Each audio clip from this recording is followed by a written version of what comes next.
रुक करते हैं अगली खबर की ओर। धर्मार्थ के चलते गुरुओं की लोगों में आस्था हमेशा बनी रहती है, लेकिन संपत्ति के लालच में धर्मगुरु कब और किस समय धोखाधड़ी कर दे किसी को नहीं पता होता, जिसके चलते अजमीनपुरी में नारायण धर्मशाला के बगल में प्रवेश कुमार मला गाड़ीवान से दुकान एवं मकान का बेनामा कराया था, जिसमें धर्मगुरु खान का रशीदिया के शहजादे अब्दुल रहमान इससे पूर्व 35 लाख रुपए का एडवांस भी दिया था, लेकिन सौदा पूरा न होने के कारण 40,000 में समझौता कर दिया गया था। 18 अक्टूबर 2018 को इस संबंध में बबलू मियां ने लिखकर भी दिया था, उक्त संपत्ति से मेरा कोई सरोकार नहीं है।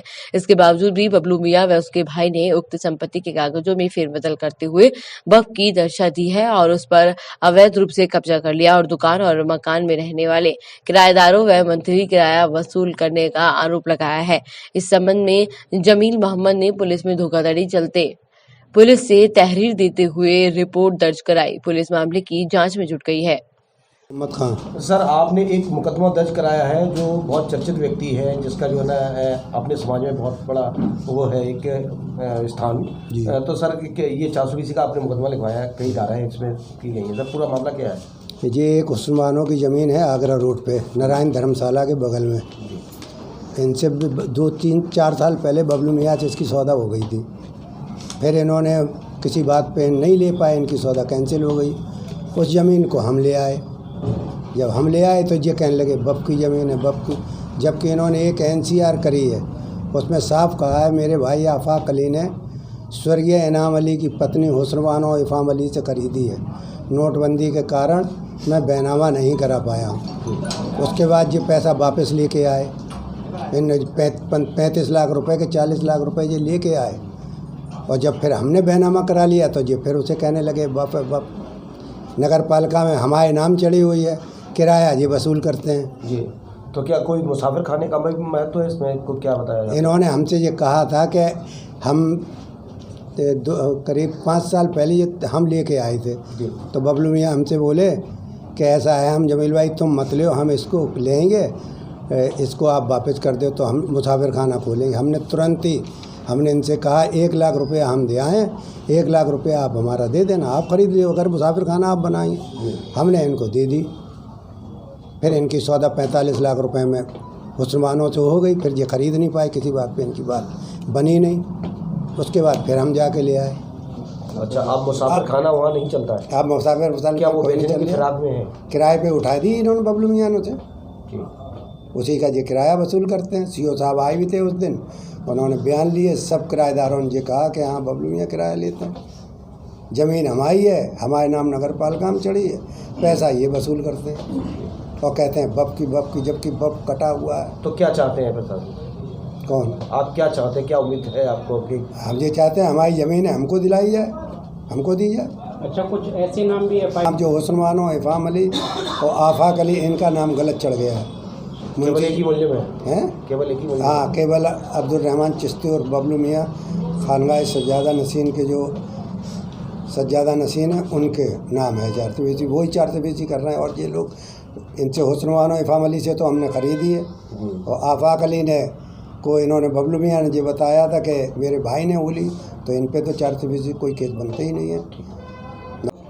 हाजी जी, ये जो मुकदमा लिखा गया है क्या नाम चिट्ठी पे, पूरा मामला क्या है?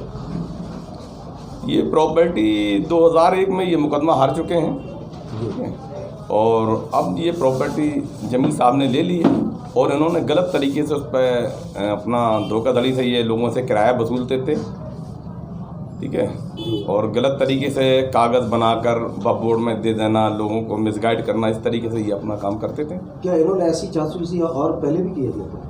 अब लोग शहर के बताते तो हैं, लेकिन संज्ञान में ये पहला केस आया है।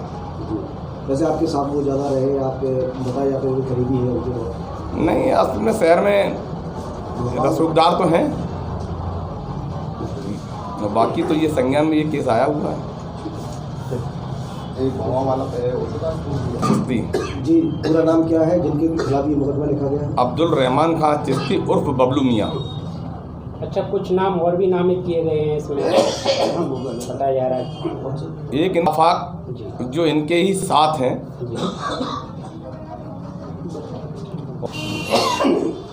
मुसाफिर खाना सुना है मैंने, अपनी उसमें लाइफ में मैंने देखा नहीं है। लिखा गया है जमीन के मामले में लेकर 400 क्या पूरा मामला? ऐसा है, वो मुकदमा जो है वो वक्फ प्रॉपर्टी है। 1945 में एक हैदरी बेगम थी, उन्होंने खानका रशीदी का नाम वक्फ किया था। उसमें कुछ मैनपुरी के भू माफियों ने उसको वक्फ को जो है लखनऊ जाके कटवा के और उसको फर्जी एक बैनामा करा लिया है। उसी बेस पे इन लोगों ने कोई एक ऐसा मुकदमा संज्ञान में आया है जो लिखाया गया है। और वो वक्फ की जो प्रॉपर्टी होती है वो किसी एक, जब भगवान के नाम हो जाती तो उसको किसी काटने का किसी को हक नहीं होता है। इसलिए वो वक्फ ट्रिब्यूनल जो बनाया गया है लखनऊ में, उसमें मुकदमा विचाराधीन है। और इसकी एक मुकदमा जो है वो हाई कोर्ट में भी, माननीय उच्च न्यायालय में भी चल रहा है। और ये मैनपुरी जो था वो मैनपुरी में जो पूरे उत्तर प्रदेश के मुकदमे जो हैं वो मैनपुरी अदालत में नहीं चले, इसलिए यहाँ तो मुकदमे को ट्रांसफ़र करके ट्रिब्यूनल में भेज दिया गया है। अच्छा, आरोप ये भी है कि आप पहले मुकदमा हार चुके हैं? नहीं, कोई मुकदमा नहीं हारे। और ये मुसाफिर खाने के लिए जो है, जब बताया जाता है कि मुसाफिर खाने के लिए आपने प्लॉटिंग या पूरी ज़मीन की थी, उसमें क्या था मामला? नहीं, उससे कोई मतलब नहीं, वो दूसरी ज़मीन थी, जो ये दूसरी ज़मीन है, वो उससे क्या मतलब है।